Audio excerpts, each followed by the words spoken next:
오늘 우리가 살아가면서 행복이라는 단어가 우리와는 좀 멀어져 있는 것처럼 느껴지는, 어떻게 하면은 안전하게 보낼까? 어떻게 하면은 이 질병과 좀 떨어져서 살아갈 수 있을까? 이런 고민에 빠져서, 또한 물가는 점점 올라가고 참 여러 가지 어려움이 겹겹이 우리를 둘러싸고 있는 그런 세상 속에서 우리가 살아갑니다. 그럼에도 불구하고 우리는 행복하게, 너나 할 것 없이 누구나 행복하게 살기를 마음속 깊은 곳에서부터 원하고 있습니다. 사람이면 누구나가 그렇습니다. 그래서요, 이 땅에 많은 사람들은 행복을 여러 곳에서 찾습니다. 물질에서 행복을 찾는 이들이 있습니다. 물질을 많이 모으면은, 그리고 그 가진 물질로 인해서 또 삶이 여유가 있고 풍요로우면 행복해질까 생각해서 많이 모읍니다. 그런데 여러분, 얼마만큼 있으면 행복할 수 있겠습니까? 한 10억쯤 있으면 행복할 것 같습니까? 10억 있는 사람에게 물었습니다. 행복합니까? 라고 물었습니다. 그렇지 않다는 거예요. 100억쯤 있으면 행복할 것 같다는 거죠. 끝이 없습니다. 물질을 모아도 만족함이 없다라는 거죠. 또 어떤 이들은 권력을 가지면 행복할 거라고 생각하고 끊임없이 권력을 차지하려고 그렇게 노력들을 합니다. 오늘 우리가 속한 이 세상 속에서 그런 모습들을 많이 보죠. 총성 없는 전쟁이 국내에서도, 또한 국가 간에서도, 심지어 총칼을 앞세워서라도 내가 더 많이 차지하고 더 많이 가지려고 그렇게 거기에서 행복을 찾는 이들 또한 있습니다.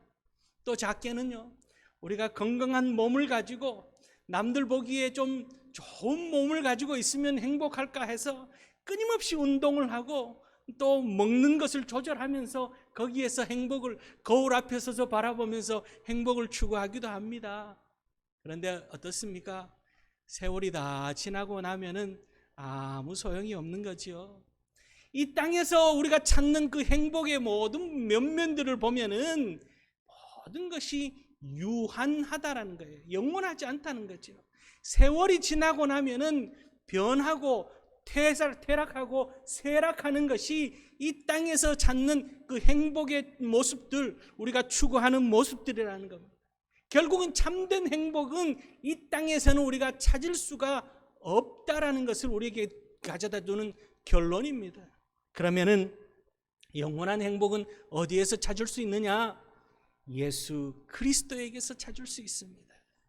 예수 그리스도만이 우리에게 영원한 행복을 주실 수 있기에 우리 아버지 하나님에게서 우리로 하여금 영원한 행복한 구원의 백성으로 그렇게 살아갈 수 있게 하기 위해서 예수 그리스도를 이 땅에 보내주시고, 예수 그리스도의 그 참 빛을 받음으로 인해서 우리 안에 있는 모든 두려움과 절망과 불만족을 다 해결하고 참된 만족과 기쁨과 평안과 행복한 삶을 살아갈 수 있도록 축복해 주셨음을 믿고 더욱더 소망 중에 주님을 바라보며 살아가는 그런 우리 성도님들 될 수 있기를 바랍니다. 오늘 우리에게 주신 이 시편 39편 말씀은요, 다윗이 노년에 이제 죽음이 얼마 남지 않은 생명이, 육체의 생명이 얼마 남지 않은 그런 황혼에 쓴 그런 시편이 오늘 본문 39편의 말씀입니다. 세상을 열심히 살았습니다. 권력을 많이 가지고 또한 부귀 영화를 누리며 그렇게 누리며 살았는데 살아보니까 헛된 것이 참 많더라는 거죠. 그리고 또한 나는 참 강하다라고 생각했는데 이제 죽음이 내 앞에 다가온 내 모습을 보니까 참 연약한 것이 인간의 모습이더라는 거예요. 세상 속에서 추구했던 그 행복이라는 것이 별것 아니더라는 것을 깨닫고 오늘 다윗은 하나님 앞에 간절히 기도하며 간구하며 원하기를, 하나님 구원의 은총을 내게 허락하여 주시옵소서. 주님이 구원의 은총을 허락해 주셔야만이 이 땅에서 뿐만이 아니라 영원한 행복을 누리며 살아갈 수 있다는 사실을 깊이 깨닫고 주님 앞에 간구하는 기도의 시가 오늘 39편의 말씀입니다. 여러분, 오늘 우리가 살아가는 이 세상 속에서 우리는 행복을 세상에서 추구할 때에 오히려 행복보다는 하나님 앞에 우리가 범죄할 수 있는 경우들이 훨씬 더 많을 수 있다는 거예요. 또한 우리의 연약함을 깨닫는 일이 많을 수 있다는 것을 오늘 다윗의 시편을 통해서 우리가 볼 수가 있습니다. 그러기에 오늘 말씀의 진리를 통해서 하나님께만, 우리 주님께만 우리의 소망을 두고 주님 안에서 모든 것을 합력하여 선을 이루시는 주님 안에서 이 땅에서 뿐만 아니라 저 하나님 나라의 영원한 행복을 차지하는 복 있는 인생을 사시는 그런 우리 성도님들 다 될 수 있기를 주님의 이름으로 축원합니다. 오늘 말씀 첫 번째는요, 사람이 모든 것을 이룰 수 있다고 생각하는 자기중심적인 인본주의적인 삶과 생각을 떨쳐버려야 함을 우리에게 말씀하고 있습니다. 오늘 6절 말씀을 보면은요, 진리로 각 사람은 그림자같이 다니고 헛된 일로 소란하며 재물을 쌓으나 누가 거둘는지 알지 못하나이다, 그렇게 말하고 있습니다. 이 땅에 많은 사람들이 자기중심적인 삶을 삽니다. 내가 만족해야 되고 남들이 어떻든 간에 내가 잘 살아야 되고 내가 풍요로워야 되며 나라고 하는 나 중심적인 세계관, 가치관, 인본주의적인, 철학적으로는 인본주의적인 그런 사고를 가지고 살아갑니다. 그러기에 내가 먼저라는 생각, 또한 나를 위해서라는 생각, 또한 나 스스로라고 하는 그런 행동과 생각을 가지고 대부분의 많은 사람들이 그렇게 살아갑니다. 그렇게 나를 귀하게 여기며 나 중심적으로 살아가지만 거기에는 만족이 없고 거기에는 한계라는 것이 부닥칠 수밖에 없습니다.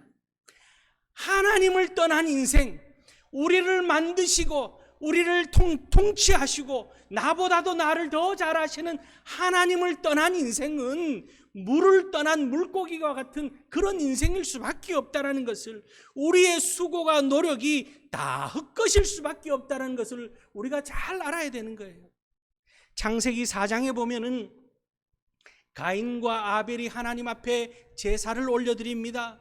그럴 때 하나님은 아벨의 제사는 받으시고 가인의 제사는 받지 않으셨다라고 그렇게 기록하고 있습니다.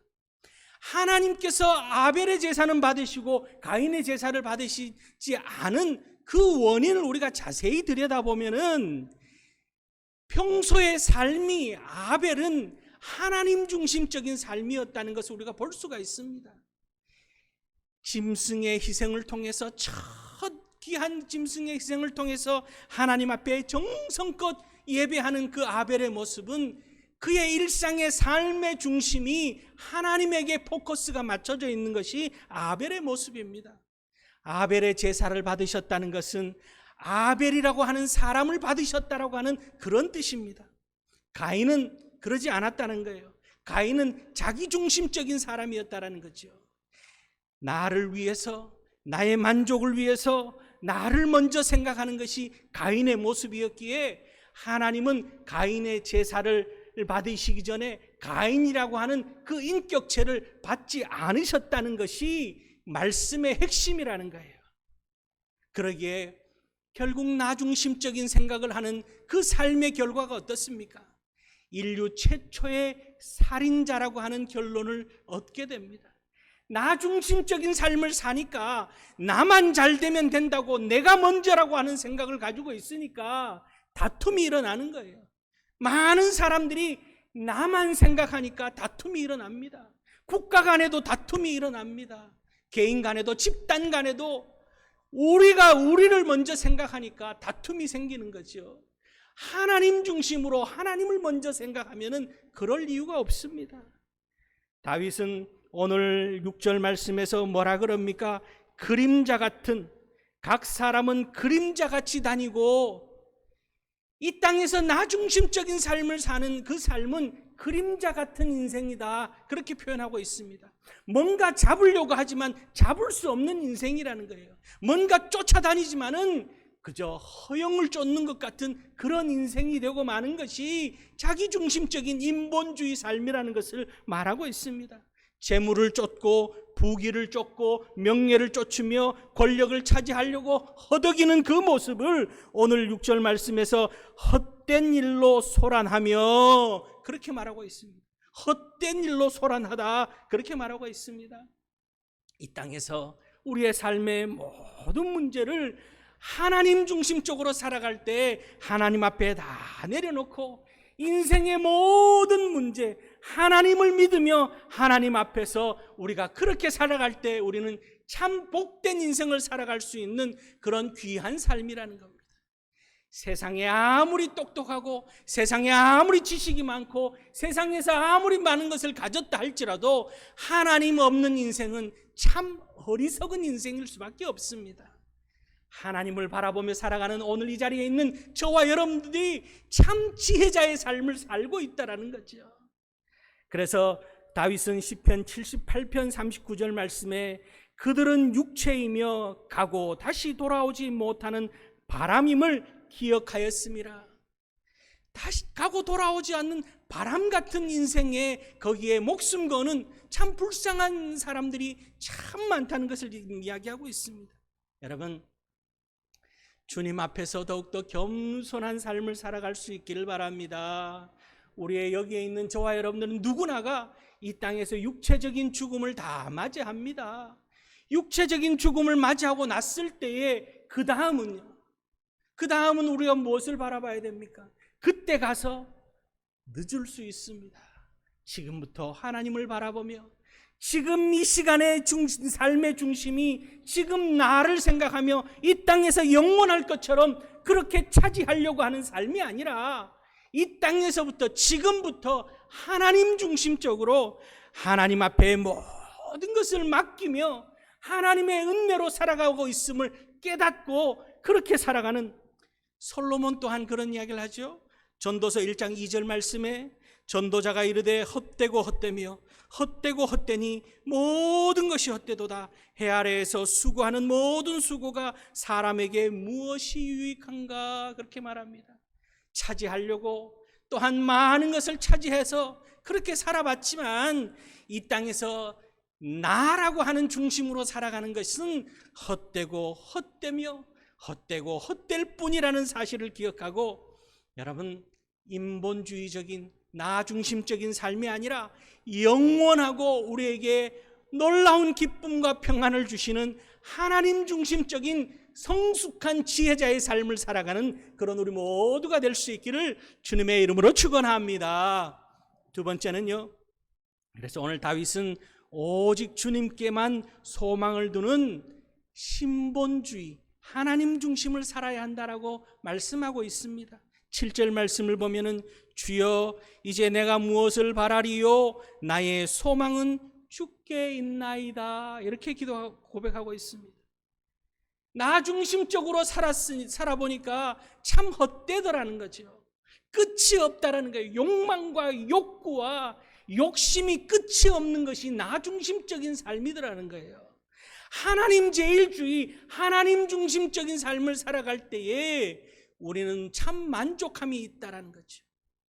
다윗도 그랬고 사도 바울도 그랬고 하나님 은혜로 살아가는 것이 우리에게 참 만족이요 참 기쁨이요 하나님께서 많게 하시고 적게 하시고 또한 넓혀주시고 좁히시더라도 하나님 중심적으로 살아갈 때에는 거기에 참 만족이 있고 기쁨이 있더라는 것을 오늘 다윗도 사도 바울도 고백하고 있습니다.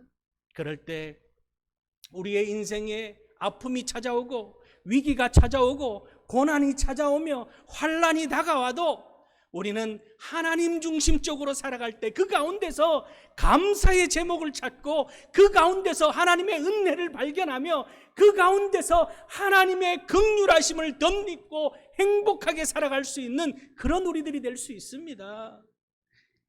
아브라함이요 믿음의 조상이라고 하는 칭호를 얻은 그 비결은 하나님 중심적이었기 때문에 믿음의 조상이라고 하는 칭호를 얻습니다. 백세에 우리가 잘 알다시피 백세의 이삭을 얻었습니다.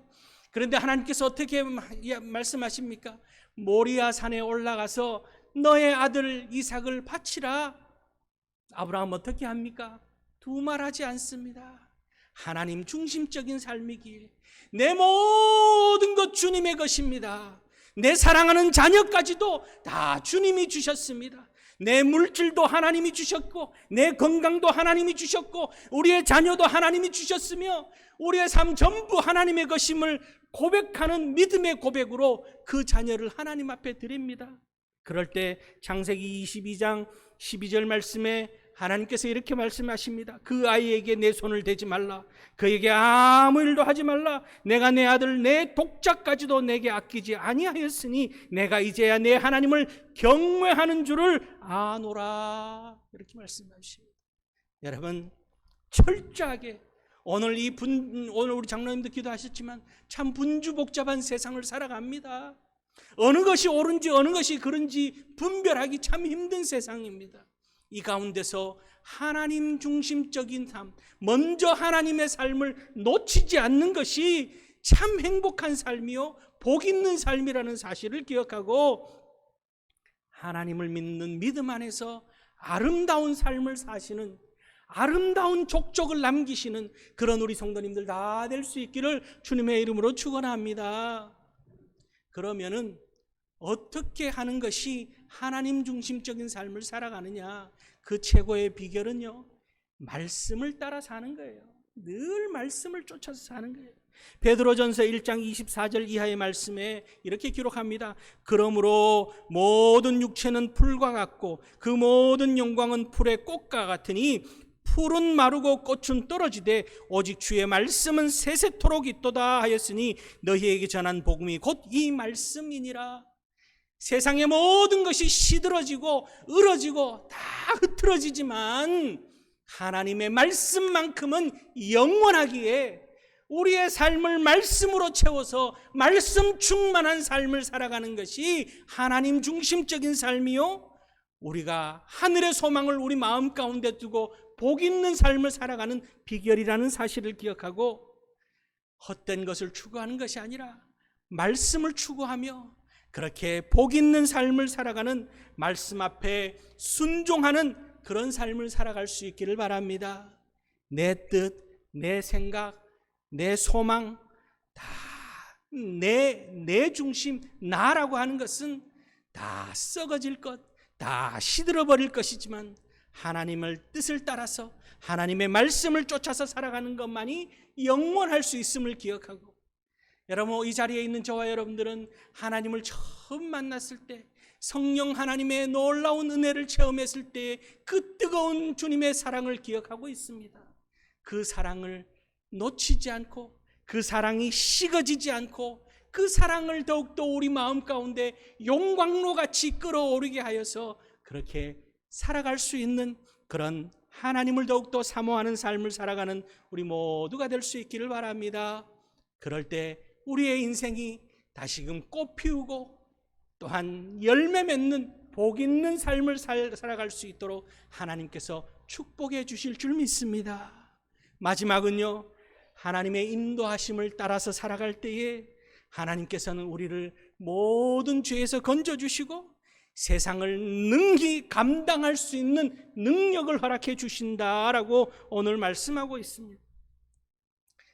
우리는 얼마나 나약합니까? 참 세상이 과학 문명이 발달하고 전 세계가 비행기를 타고 날아가면은 하루아침에 지구 반대편까지 날아가고 모든 정보를 공유할 수 있는 그런 첨단 시대를 우리가 살아가고 있다고 생각했는데 눈에 보이지도 않는 질병으로 인해서 온 세상이 참 침묵하게 만들고 온 세상이 거리를 둬야 되는 그런 세상 속에서 우리는 벌써 2년여 동안 3년 가까운 세월을 살아가고 있습니다. 그만큼 우리가 이 땅에서 가장 하나님의 피조물 가운데 으뜸이라고 하는 우리 인간이 눈에 보이지도 않는 질병 앞에 무너지는 그런 나약한 모습으로 우리는 지난 2년여를 보내왔습니다. 그러기에 우리의 소망을 어디에 둬야 되느냐? 인간의 과학 문명과 인간의 물질 문명에 소망을 두는 것이 아니라 오직 하나님께만 소망을 두고 살아가는, 그럴 때에 하나님께서 능히 우리를 구원해 주시고 모든 것을 감당할 수 있도록 축복해 주신다라고 오늘 다윗은 고백하고 있습니다. 그러면서 자기의 삶을 돌아보니까 지난 세월 동안 그렇게 살아오지 못했던 모습들을 발견한 거예요. 하나님 중심적으로 늘 살아야 되는데 내가 가지고 있는 것, 내 능력, 내 건강, 내 지식, 내 경험, 내 물질, 내 힘, 이것을 의지하며 살아왔던 내 모습을 발견하고는 하나님 앞에 간곡하게 회개하고 있는 것이 오늘 다윗의 모습입니다. 8절 말씀에 보면은 나를 모든 죄에서 건지시며 우매한 자에게서 욕을 당하지 아니하게 하소서, 그렇게 말합니다. 하나님 앞에 엎드려 기도합니다. 하나님 잘못했습니다. 더욱더 하나님 중심적으로 살았어야 되는데 그러지 못했던 내 모습 주님 용서하여 주시옵소서.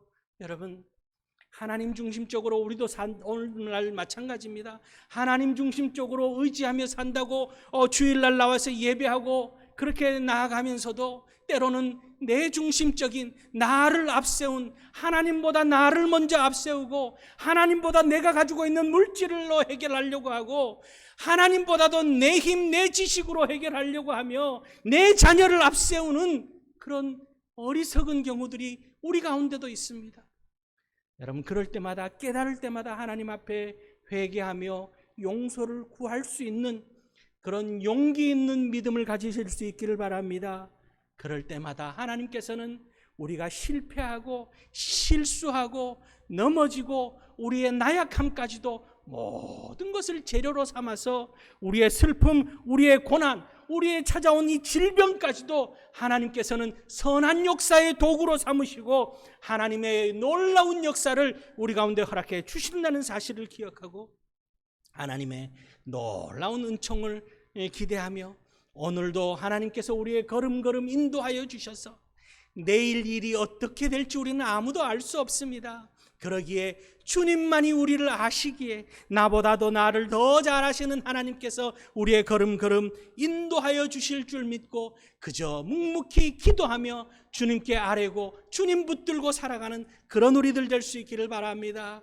오늘 읽은 본문 뒤에 12절 말씀을 보면은요, 여호와여 나의 기도를 들으시며 나의 부르짖음에 귀를 기울이소서. 내가 눈물 흘릴 때 잠잠하지 마옵소서. 나는 주와 함께 있는 나그네며 나의 모든 조상들처럼 떠도나이다. 이 땅에서 영원한 것이 아니라 이 땅에서는 나그네 인생이라는 사실을 우리가 기억하고 주님께서 우리의 걸음 인도하여 주셔야 된다는 사실, 주님께서 우리를 지켜주셔야 된다는 사실을 알기에 주님께서 이 나그네 인생에 함께 하시며 걸음걸음 인도하여 주셔서 하늘의 신령한 복으로 채우시고 땅의 기름진 복으로 역사하여 주실 줄 믿는 믿음으로 그렇게 살아가는 우리들 될 수 있기를 바랍니다. 운명을 개척하라라고 하는 책을 쓴 김선태 목사님이 계십니다. 이 김선태 목사님은요, 실로암 안과병원 병원장이신데 10살 때 6.25 전쟁에서 부모님 두 분을 다 잃어버립니다. 그리고는 자신도 포탄에 이 두 눈을 실명합니다. 6.25 전쟁 중에 두 눈을 실명하고 그렇게 시각장애인으로 살아간다는 것은 10살 어린 꼬마는로서는 그저 거지 같은 인생을 살 수밖에 없습니다. 견딜 수 없는 절망과 고난의 연속 가운데서도 하나님을 붙잡았습니다. 하나님께 살려달라고 매일같이 기도하는 그런 삶을 살았습니다. 그 결과 하나님께서는요, 이 김선태 목사님을 붙잡아 주시고 시각장애인임에도 불구하고 목사님이 되게 하시고 지금은 박사 학위가 3개나 됩니다. 그리고는 이 김선태 목사님이 아시아의 헬렌 켈러라고 하는 그런 별칭을 가지고 있습니다. 지금은 실로암 암과병원, 실로암 시각장애인 복지관, 실로암 요양병원, 설리번 학습지원센터, 이렇게 하나님이 놀랍도록 사회사업을 할 수 있도록 축복하여 주시고 하나님께서 은총을 내려주셨어요. 나이가 많아서 이제 자신의 삶을 정리하는 책을 쓰셨습니다. 운명을 개척하라 라는 책에 이렇게 기록하고 있습니다. 누구나 인생의 어두운 순간을 만날 때가 있습니다. 그러나 그 순간 우리는 알지 못하지만 인생 어디에선가 어떤 모양으로든 비추시는 하나님의 인도하시는 따뜻한 태양볕이 있기에 절대로 삶을 포기하지 말아야 합니다. 하나님께서는 최악의 인생을 최고의 인생으로 인도하시는 분이십니다. 이렇게 기록합니다. 여러분, 내가 하려고 하면은 한 걸음 나아가는 것이 참 힘이 듭니다. 하나님께서 우리를 붙잡아 주시고 이끄시면은 10걸음이 무섭지 않은 것이 우리 인생이라는 사실을 기억하고, 오늘 우리의 삶에 어떤 어려움이 찾아오고 어떤 고난이 찾아오고 어떤 힘든 일이 있다 할지라도 내가 하는 것이 아니라 나를 이끄시는 하나님을 바라보며 나를 사랑하시고 그 아들 예수 그리스도까지도 내어주신 바 되시는 하나님을 우리는 아버지라 부르고 있기에 아버지 하나님 중심으로 아버지 하나님을 의지하며 신본주의적인 삶을 살아서 우리의 삶을 통하여서 온전히 하나님께 영광 돌리며 하나님의 은혜가 풍성한 복 있는 삶을 살아가는 그런 우리들 될 수 있기를 바랍니다. 절망이 변해서 기쁨이 되어지고 또한 고통이 변해서 하나님 은혜 가운데 행복한 인생을 사시는 하나님 중심적인 복된 삶을 누리시는 우리 모두가 될 수 있기를 주님의 이름으로 축원합니다. 기도하시겠습니다.